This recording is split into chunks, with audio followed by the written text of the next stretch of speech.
what's good, family? I go by the name of VUYI.X, and if you are a new subscriber, I'm gonna need you to sit back, relax. You are home. In fact, welcome home. And if you are a returning subscriber, I'd like to take the moment and appreciate you, Sana. I appreciate you.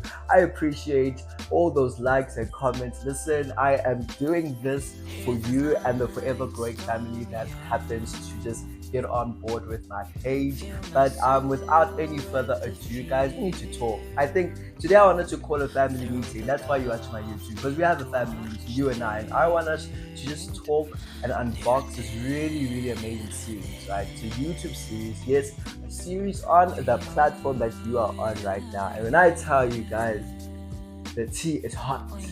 When I tell you guys, like, shoo, I think I'm gonna take the job, guys, on behalf of all the South Africans and on our allies as well. I'm gonna take the job. I'm gonna take the mantle, right, of giving you what's hot and what's queer. Yeah, I'm gonna take the pride in that. You know, I'm gonna give you guys. I'm gonna put you guys on. I'm gonna plug you on. And guys, without any further ado, what's hot and what's queer is this amazing series called The Most Love on YouTube. This is directed by Uanati Syangu, and when I tell you guys, this is a phenomenal director who has a vision and who has basically changed the complexity behind queer storylines. Because I was talking to a friend, I was like, guys, I'm tired of the coming out stories. We've evolved as queer people. We've evolved. We've moved past the coming out, and I'm not taking those away. Those are really valid stories, and those are very valid experiences, guys. But we as queer people go through complex experiences. We are far more complex than us coming out. We encounter so much more. And with that being said, I must need you to sit back. I'm gonna need you to sit back, baby. I'm gonna need you to relax. I'm gonna need you to check The Most Love, and let us unpack it together, and let's just end this review with a bang.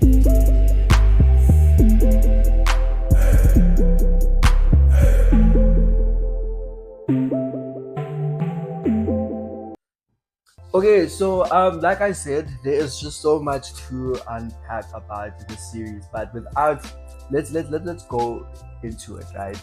There's just so much to unpack. I don't know where to start, right? But I think the best place to start is the beginning, right? So let's start. This starts off with, obviously, spoilers, guys. Spoilers. Okay, I'm giving you all spoilers, so please make sure that you've seen it. But nonetheless, it obviously starts with the character Usino Vuyo as well as Neo, right? But before we get there, guys, the cast. Oh, I don't know if the criteria was that we are gonna cast really good looking gents, but guys, the cast is really good looking. From Tay Creswell to Elijah to guys, the cast is insane. Okay, the cast has really good looking actors. But nonetheless, let's focus. It begins with Vuyo and Neo, right? And this is basically, it starts off with the whole a diary entry. Let's call it a diary entry. And Neo's basically expressing the love that he basically has for this particular individual, right? And it gradually grows into something else. But nonetheless, it begins like that. And I think for me, I didn't like the couple, or rather the dynamics between the couples from the beginning, only because you see Sino's character, Tay's character is very much like, he's very strict.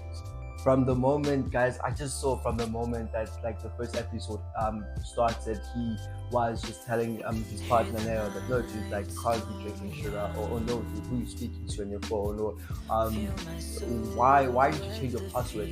As much as well, that's the first one, right? But as much as those are bad questions, I feel like he knew that this relationship was not sustainable from the beginning, and he had placed really very strict measures for the relationship to be what he wanted it. And I don't want to now say that accounts for Neo's actions at the end, right? Or where Neo's actions gravitate to at the end. I'm not speaking on Neo's doing very, very bad, but I do feel like for me, I could foreshadow that man, the dynamics here are not working. I'm not on par. I'm not on par. Yeah, guys. This is my analysis, right? And you guys don't have to agree with me, but I do feel like Sino's character becomes so rigid that you see him push things. Like Sino really, he is so in love that he wants to impose a lot of things that would make him feel confident about this relationship. And from my analysis, that was when he started to want Neo to see the family. Let me introduce you to my parents. And then Neo was like, nah. And then what happened was, then he was like, okay, cool. He eventually agreed to meet the friends, right?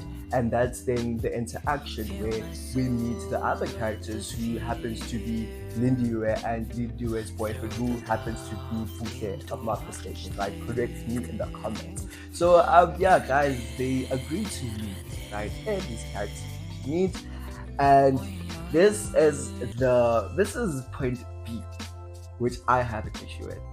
Guys, to my queer family, to my queer family, we go through so much. We go through so much trying to be accepted in our community.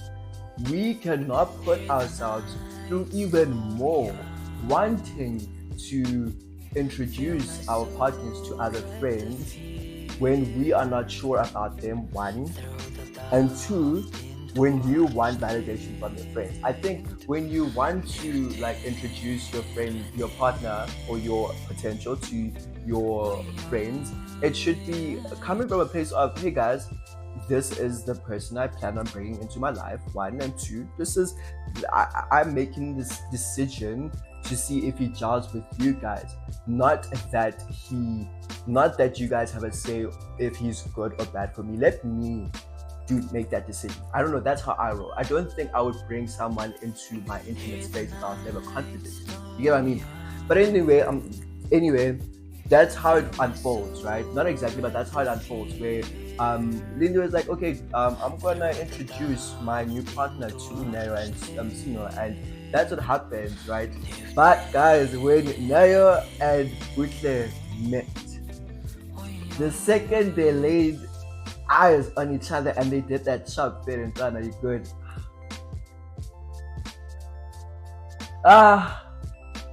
There was a whole montage. There was a whole montage going on, brother. When I said you. So there's this whole montage, right? And I think when you, as a director, or when you just watch the episode, you see the flashback, and it's not a flashback. I thought it was a flashback because I did not know if they had met each other prior, or that snippet they showed us of them interacting and like, getting close and basically getting together and start kissing and they start cheating with one another. I didn't know if it had already happened or if it was about to happen. But as you gradually watch the episodes, you will realize that this is something that was about to happen. Guys, don't do that. I think being queer is like such a struggle when it comes to that, because with hetero couples, bro, like when you are in the space, but it's the same actually it's the same. Like, think about it, right? If we were heterosexuals and I had like my girlfriend and you had your boyfriend or your girlfriend, you were a straight couple, for example, the understanding is that my partner's my partner, your partner's your partner. Yes, that's understanding, and that nothing will happen. But there's always that potential that we might be attracted to each other, right? And I think that's the same. It's the same thing with queer couples. That as much as we're queer people, we're two men, and you have your partner, and we're like in gay relationships, the potential for us to be attracted to each other because we're men is there. Not that it's right and not that it's common, but I'm just saying there's that potential, right? But nonetheless, let's proceed. These people, guys, I saw the way they did that shop video. I was like, it's child. It's over. It's game over for this relationship. So yeah, bro, like, bro, it's game over at this point. Neo has taken Puka's numbers, and at this point, Sino gets a whiff of it, not at that interaction, but rather when they get home. And when they get home and they are now in bed, sees the phone and he's like, actually, what's going on? You're distracted. Not only are you distracted, but your phone is going on late. And that's when Sino is able to piece together that something could be happening. He's not necessarily too sure. And he doesn't want to like call the bluff at that point, right? But he's not happy at all. Tay's not happy. My brother Tay is not happy at all. And yeah, Neo then, which is in the most recent episode that just came out, at this point, depends when you watch the video. At that point, Neo invites Buhle over. Guys, this is point C. Point C is the, I think, third reason why I have a problem with this man entirely. Because what do you mean? What do you mean you're gonna invite another man into the house that I'm paying for? My brother, what do you mean? What do you mean you're gonna invite a guy over to the place that I'm paying for without telling me, without making me aware, right? And also, what is my, as these are the questions I've asked, right? Does Elijah know that his boy was at my place? Because that's the first person I'm calling. I'm like, yo, dude, friend, you know your man was here, right? Because there is absolutely no way that his response is gonna be like, bro, he didn't tell me that. He didn't tell me something. Because already it's automatic red flags. And again, family, again, this speaks to Tay's character in the series. His character is so dead on set, trying to make this connection work, that he is completely oblivious to the evident red flag. He is completely oblivious to just the basic things that should be causing a concern, brother. Like, you can't, guys, you can't. But I think it just speaks to Tay's character in the series, that dude, he's just so in love and he's just so dead on set, wanting to make this work. And Neo is gradually exploring another.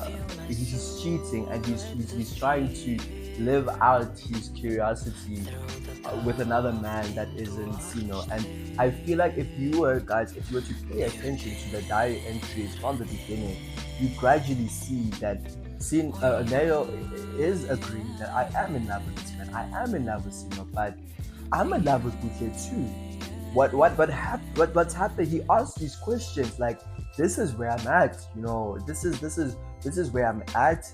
This is the connection I feel with Sino. I do appreciate it. I'm in love, but I'm falling for you, Buhle. And that's what in these diary entries. And I wonder if those diary entries are directly linked to the book that he's writing. Chat better, guys.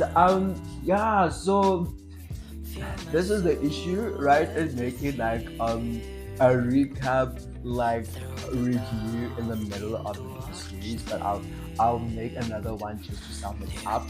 But overall, I just need to be honest and give them their flowers, right? I need to give the cast their flowers, because not only are these stories that I personally want to see more of, this was well executed.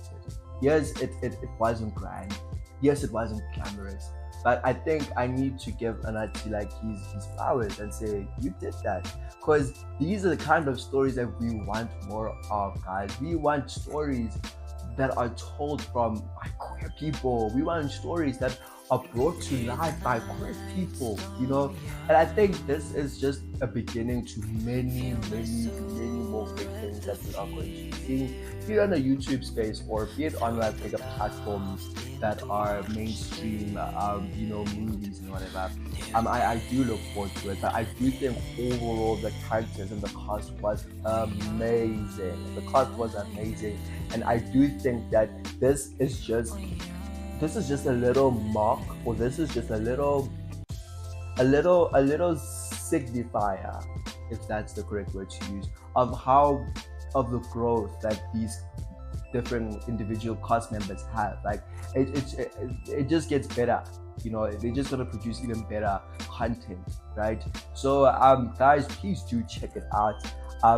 The series is called The Most Loved, and I think before I end this YouTube, I can't end it without saying that I believe my takeaway from the series, right, at this point in time, it's not over yet, but I think what this series is telling me, right, as a queer person or any other person, is that even if you are the most loved, that doesn't take away the possibilities of things going wrong, the circumstances not going in your favor, right? And listen, life happens and people make decisions, right? People make decisions, and you just gotta like roll with it, and roll with it doesn't necessarily mean you need to accept what people are doing onto you, but I think roll with it means that you need to look at that particular action that that person has decided to make, and look at your values and where you are in your life, and question if that aligns. Question if that's where you want to be, if that speaks to your values, if that speaks to what you want, right?